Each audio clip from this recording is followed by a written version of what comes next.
നമ്മുടെയൊക്കെ വീട്ടിൽ എപ്പോഴും ഉള്ള വളരെ കുറച്ച് സാധനങ്ങൾ കൊണ്ട് ഒരു ചായക്ക് വേണ്ടിയിട്ടുള്ള ഒരു പലഹാരം ഉണ്ടാക്കിയാലോ, അതും 5 മിനിറ്റ് വളരെ ഈസി ആയിട്ട് ഉണ്ടാക്കിയെടുക്കാൻ പറ്റുന്ന ഒരു സാധനമാണ് കേട്ടോ ഇത്. ഇതിനു വേണ്ടി ഞാൻ എടുത്തിരിക്കുന്നത് 2 നേന്ത്രപ്പഴമാണ്. നിങ്ങളുടെ വീട്ടിൽ ഏത് പഴമാണോ ഉള്ളത് അത് ഏത് വേണമെങ്കിലും നിങ്ങൾക്ക് ഉപയോഗിക്കാം. പിന്നെ പഴത്തിൻ്റെ പഴുപ്പിന് അത്രയ്ക്ക് വലിയ ഇമ്പോർട്ടൻസ് ഒന്നുമില്ല. നമ്മൾ പഴംപൊരി ഉണ്ടാക്കുന്ന പോലെ നല്ല പഴുപ്പ് അങ്ങനെയൊന്നും വേണമെന്നില്ല കേട്ടോ. അത്യാവശ്യം മധുരമുള്ളൊരു പഴം എടുത്താലും മതി. ഇനി മധുരം ഇല്ലെങ്കിൽ പോലും ഒരുവിധം പഴുത്തിട്ടുണ്ടെങ്കിൽ കുഴപ്പമില്ല, നമുക്കത് ഉപയോഗിക്കാം. ഇനി നമുക്ക് ഈ പഴത്തിൻ്റെ തൊലി കളഞ്ഞതിന് ശേഷം ചെറിയ കഷ്ണങ്ങളായിട്ട് അരിഞ്ഞെടുക്കണം. ഒരുപാട് ചെറുതാവണമെന്ന് നിർബന്ധമൊന്നുമില്ല. ഇപ്പം ഞാൻ അങ്ങനെ ചെയ്തു എന്നേ ഉള്ളൂ. നിങ്ങൾക്കൊരു മീഡിയം സൈസിൽ കട്ട് ചെയ്തെടുക്കാവുന്നതാണ്. നമ്മളിത് പെട്ടെന്ന് ഉണ്ടാക്കിയെടുക്കുന്ന സാധനമായതുകൊണ്ട് വലിയ സൈസിൽ അരിഞ്ഞാലും കുഴപ്പമില്ല. കാരണം ഇതിന് ശേഷം നമ്മളിത് മിക്സിയുടെ ഗ്രൈൻഡറിലേക്ക് ഇടുന്നുണ്ട് കേട്ടോ. അപ്പം ഞാൻ ഈ കട്ട് ചെയ്തെടുത്ത പഴം എല്ലാം കൂടി നമ്മളിവർ മിക്സിയുടെ ജാർ എടുത്തതിന് ശേഷം അതിലേക്ക് ആഡ് ചെയ്ത് കൊടുക്കുക കേട്ടോ. ഇനി നിങ്ങൾ ഉപയോഗിച്ച പഴത്തിൻ്റെ മധുരം അനുസരിച്ചോ അല്ലെങ്കിൽ നിങ്ങളുടെ മധുരത്തിൻ്റെ ഇഷ്ടപ്രകാരമോ നിങ്ങൾക്ക് ഇഷ്ടമുള്ള രീതിയിൽ പഞ്ചസാര ആഡ് ചെയ്യാവുന്നതാണ്.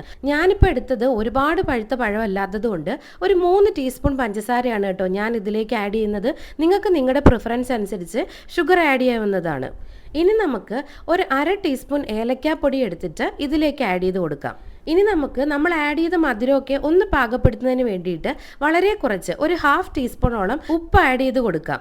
ഇനി ഒരു 1/2 കപ്പ് വെള്ളം ഇതിലേക്ക് ആഡ് ചെയ്തതിന് ശേഷം നമുക്കൊരു മിക്സിയുടെ ഗ്രൈൻഡറിൽ വെച്ചിട്ട് നന്നായിട്ടൊന്ന് ബീറ്റ് ചെയ്തെടുക്കണം കേട്ടോ. അല്ലെങ്കിൽ ബീറ്റർ ഉപയോഗിച്ച് ബീറ്റ് ചെയ്താലും മതി. അപ്പം ഞാൻ ഇതെല്ലാം കൂടെ മിക്സിയിലിട്ടൊന്ന് അടിച്ചതിന് ശേഷം ഞാൻ ഇതേപോലത്തെ ഒരു ബൗളിലേക്ക് മാറ്റുന്നുണ്ട്. ഇനി ഇതിലേക്ക് നമുക്കൊരു 1/2 കപ്പ് മൈദാമാവാണ് ആഡ് ചെയ്യേണ്ടത്.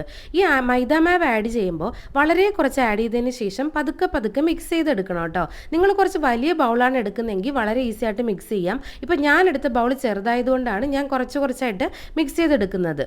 ഇനി നമുക്ക് ഒരു വിസ്ക് ഉപയോഗിച്ചിട്ട് ഇത് നന്നായിട്ടൊന്ന് മിക്സ് ചെയ്യണം. എന്നിട്ട് ഇതേപോലത്തെ ഒരു കൺസിസ്റ്റൻസിയിലേക്ക് എത്തിക്കണം കേട്ടോ. ഒരുപാട് കട്ടയൊന്നും ഇല്ലാതെ എന്നാൽ ഒരുപാട് വാട്ടറി അല്ലാത്ത രീതിയിലായിരിക്കണം എത്തേണ്ടത്.